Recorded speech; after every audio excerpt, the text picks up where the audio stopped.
Hello, my name is Richard Lee Bruce of richleebruce.com, channel Rich Lee Bruce, whatever is Rich Lee Bruce on the net. It's usually me. And what I'm going to do here is do a little tour of my various fish tanks. Here is my 5.5 gallon. And what is in here are some crevenses. These crevenses were bred in the 10-gallon tank upstairs, and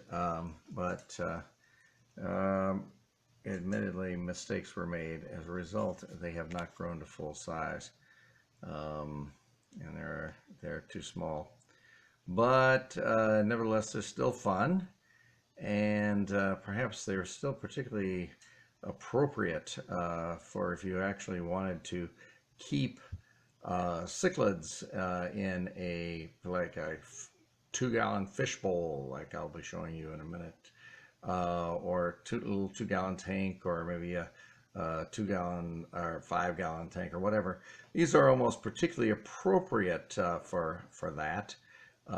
Because of course they're very small. I don't, with goldfish, we sort of almost semi-intentionally stunt them, make them they're normally, I say, a 14-inch fish, and we reduce them to 2 inches in size to live in the fish bowl because we put them there and they just don't grow up. Now this is the case where these guys were being raised in a 10-gallon and they just didn't grow up too well. And so there's a difference between taking advantage of the fact that the fish is a bit stunted and on the other hand doing what has been done where you're intentionally doing something that will stunt the fish. I try to avoid that and don't feel obligated to make them grow to absolute maximum size, but somewhere close. Some of these, by the way, have colored up a little bit, and I have my hopes that they will actually breed and I might be able to go back to full-size cribs from them, but who knows. And panning over, we have a 2-gallon bowl, and as you can see, that's let's scan back so you can get a sense of that 2-gallon bowl. And what you see there, of course, is a bloodfin Tetra.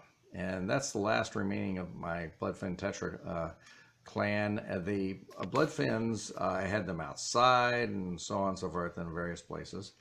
And I'm planning on getting some more. They have proven to be very, very fine, just as I expected, very, very fine bull fish. Inside in a bowl do very nicely. You should be able to keep 6, 9 of these things in, say, a 2-gallon bowl like this, or say 6, 9. Well, 9 would also work probably.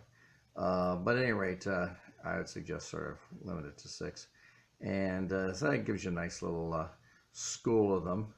Bloodfins are particularly best among the tetras because of their small size.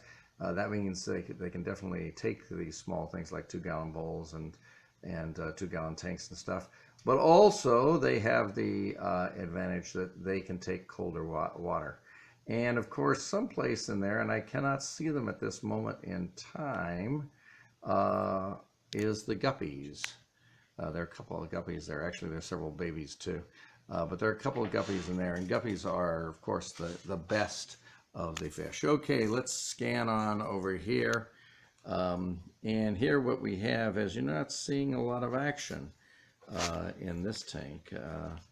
Let's see, okay. These are more of the cribs. I had these cribs in here in the 5-gallon I just showed you, but that was overcrowding it. You got to be very, very cautious about actually the larger tanks. When you say this is like a little less than a 2-gallon tank, but if you compare this with these are tanks without any heaters, without any filtration, no pumps, no lights, nothing. This is just no electricity fish keeping. Now with still water like this, the capacity of the fish tank to filter out the ammonia, filter the thing, is determined by the line where the water, the air, and the glass all meet. And the longer that length is, the more fish you can keep in it. What that means is that a 20-gallon tank can keep about twice as many fish as a 2-gallon tank, or may say 2.5-gallon tank. But on the other hand, you're not tempted to put a whole bunch of fish in a 2-gallon tank, and you are tempted to put it in the 20-gallon tank. So I find that I run into the trouble with the bigger tanks, because you always try to put too many fish into those, whereas I don't tend to put too many fish in the 2-gallon tanks. Okay, here is another bowl, and it contains, if we actually can focus in on this, I mean, I've got, oh, there, maybe I'm going to try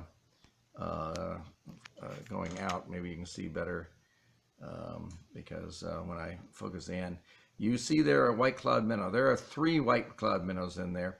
White cloud minnow is another one of the most ideal of all fish to be kept in fish bowls. I think the guppy is the best because it's got more colorful, and it breeds, and it's got more interesting behavior. So definitely that, but white cloud minnow is solid, especially if temperatures are going to get a little cold. This thing can take it down to 50 degrees or something like that, you know. So inside, it is really a solid fish. And of course, with its small size, once again, fish like this, well, they're about 54 square inches of surface area. And as far as oxygenation of the water is concerned, that means that you need 3 square inches per fish. You could theoretically keep 18 fish. Now, that's not recommended. That's absolute minimum. So maybe you could, on the other hand, 9 would be 6 square inches per fish. That's good. And 9 inches per fish would be, you know, sort of perfect. That would be 6 fish. So, okay. Now I'm going to proceed to the other tanks. Okay, here we have 3 sort of vases, and I love these rectangular vases like this for keeping plants. You can keep actually fit them on a windowsill and give plants plenty of light. Though these are actually some low light plants here. In this first vase we'll do here, you can see nothing. I can see far more than you can because I'm actually here, and even I can't see anything. There's a ghost shrimp in there. And sometimes he or she is clearly visible, but very often he's not. Hidden someplace in there. That was sort of to kill the snails and also to kill any mosquito larvae if the mosquito gets in here. And the second one, maybe you can see those tiny little fish there. Those are just simply guppies. They're particularly small guppies, not mature. And they're in there, as is the ghost shrimp, to eat any mosquito larvae that might happen to get in. Normally speaking, I would, for a long time, I just put plants in there without putting any fish in these half-gallon things. Then I started putting fish in because I wanted to make sure that no mosquito larvae could live. So they're really there not so much as an aquarium thing, but merely as mosquito fish. And in this tank, there are 2 more full-size guppies that you can see. As I say, this thing is about a half-gallon. Each one of these is maybe half-gallon. A couple of quarts of water. When they're properly filled up, they should be filled up to right about there. I need to add some. You can see my finger there. The tip of my finger is about where I should have them, or maybe even a little higher than that. But as I say, this is a half gallon. The fish, the guppies, and of course the white clouds do fine even in these small quarters. Some of the plants that you're going to see there, that is a cryptocorn, is the big plant in there that is growing from the bottom, and that's a good low light plant. I've been using. I found that just the light from the from my lights in the middle of the room can make this thing grow. Right now, as you notice, it's in a window, but that's not where I normally keep this, because actually I found that when I keep it in the windows, hair algae starts growing. There's a little hair algae there, but not much. It minimizes the hair algae as long as I keep it away from the windows. So the cryptocorn is growing, though not too fast under those circumstances. Then you have a nubius, which once again grows very slowly. There are a couple of nubiuses in there. And over in a corner, and you probably can't see it, there is a Java fern. All of these are good low light plants and are able to at least maintain themselves pretty well, even as I say, with just the electric light from the LED lights, not that are put on the tank, but are used just by me for the sake of when I'm at my desk. And then the tanks are all several feet away from the desks, you know. So this is just the ambient light that is going just because for taking care of a human. Now, what you've got see here is Java moss. Java moss is not only growing under these circumstances, but is multiplying, and so I'm getting more and more of that Java moss over time, filling up the things. Once again, without putting it in the windows. When I'm giving them more sunlight, I tend to have an algae problem. So I'm trying to figure out how to work that out. So I want it to grow faster, but I want to avoid the algae. Okay, that's that. I will now proceed to the other tanks. Okay, I am now outside. I have three things with water outside here. This is, I don't know, maybe a 20-gallon tub that I have, and you can see there are guppies swimming around. In the bottom of this tub there might be a crevense, and there might be several freshwater clams, maybe. There's some scum there. Should get rid of that, maybe. Maybe not. And then there's some green plastic plant, and oh yeah, and that black stuff is just covering that you put over a window, and I got a little bit of it that I cut it up and throw it in to give things cover. You can't see them, but there are baby fish in there too. Lots and lots and lots of green algae too in this thing. So that's what we've got here. As you say, these outdoor tanks are much bigger than the half-gallon tanks we've been looking at. But actually, it doesn't seem to have any effect whatsoever. The half-gallon tanks, the fish are acting exactly the same way they are out here with more room. I mean, the guppies are.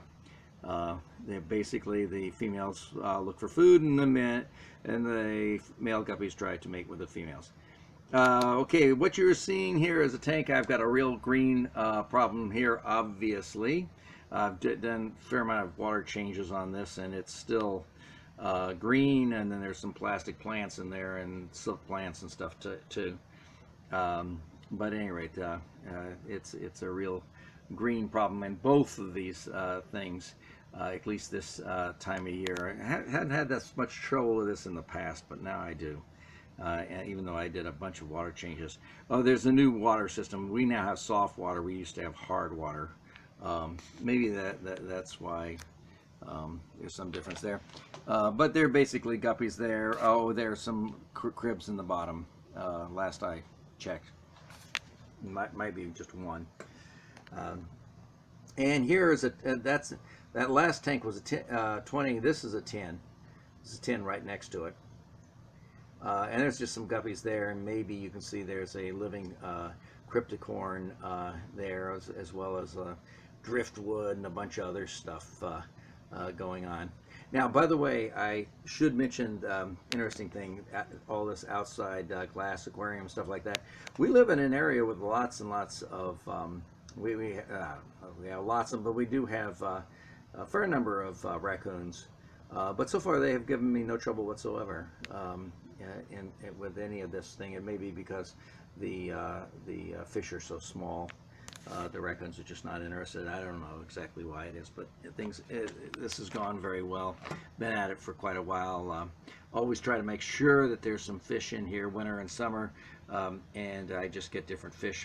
For summer, I've got these guppies and stuff, and for winter, I use one of the things I use is those flathead minnows, the rosy minnows that you get for feeders. Very, very cheap, and they can take the cold. You know, they can live in places with ice and all that. Okay, this is a 2.5 gallon tank, and there's some Java moss in there, a plastic plastic red plant, and maybe you can see swimming around in there a couple of emerald catfish. There they are. There they are, coming right off next to that plant. Maybe I can. Probably it's not going to help much to increase the size, but I'll try to focus in there. You see those? That red blotch there. That is a catfish. That's a reasonably good catfish, and I think that's a smaller. No. There's a smaller one in there too. I haven't had any luck so far with them breeding. I don't know. I might have two females. I'm thinking of getting another one, put it in there, see if I can get some breeding going. I've had considerable amount of luck breeding salt and pepper peppercorns. These are bronze cats or emerald cats or something like that. The second most popular, the most popular thing in catfish, cory catfish, is the salt and pepper cory. Which is more appropriate for bowls and things like that than this fish because it does take much colder temperatures. Though this one seems, I've had no trouble with these.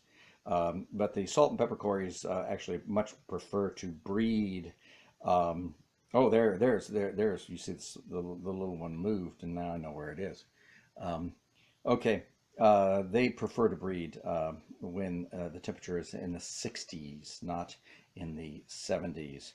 And I have gone through several generations of those. Like I bought two, and then they bred, and then I raised them in bowls and stuff like that, you know, in little receptacles of water like this without any filtration or anything. And then those bred, and I didn't succeed in producing a fourth generation. But that's because partly I gave away so many of them. But, you know, I was producing just a mass of sort of excess and giving them away and stuff like that. One of the reasons catfish are so appropriate and work so nicely in bowls, these little catfish like this work so nicely, is they're like bettas. They're air breathers. People don't think of them as air breathers like bettas, but they are. They go to the top, they breathe air. That's a normal part of their life. It's not something that they do in an emergency. That's just a normal part of their life. And let me go and turn on the light. Maybe with a little light I get a better shot at my little larger tank here, the 10 gallon. And let's see if we can bring in any of these fish. Oh, there we have a fish. This fish right there is a Convict Cichlid. And once again, being kept in a 10 gallon tank without any electricity. There are no filters, no heaters, no lights, nothing. And that's a male. Notice that, oh, there you got a good shot at it. It's a long backward fin, back fin where it's long pointed. That's the male. And I'm trying to breed these. We had some eggs, I guess, and some breeding behavior before. But then I looked at it all and it looked like all I had were males. So I took 3 of my convicts into the store and paid them $5 and got a female. And so there's both a male and a female. The female is hidden someplace. She's been getting the worst of the conflict between the two, but she's about the same size, so she should be able to do well. I sometimes separate him out, to give her a chance to repair herself. And you'll notice I have lots and lots and lots of places for them to hide, and and that's very important. Give them lots of places to hide because obviously they're pretty violent. And then the other thing about giving them all those rocks and everything in there, bacteria are growing on those rocks and on that mesh, and that helps filter the water. So since I'm not having any normal water movement or regular filter, I try to maximize the degree that we can filter by putting in as much and especially as much as close as possible to the surface, so as to give bacteria more room to grow, and therefore more chance to deal with excess ammonia and stuff like that. Okay, now I've shown you through all 12 of my tanks, and so you've seen the collection. I've been doing this for a lot of years, and this is how I collect the information, so I keep you, if you're interested, informed on how you can keep fish without a whole lot of electricity. The whole collection involves 3 vases, mainly for the purpose of growing plants. Fish are there just for mosquito control.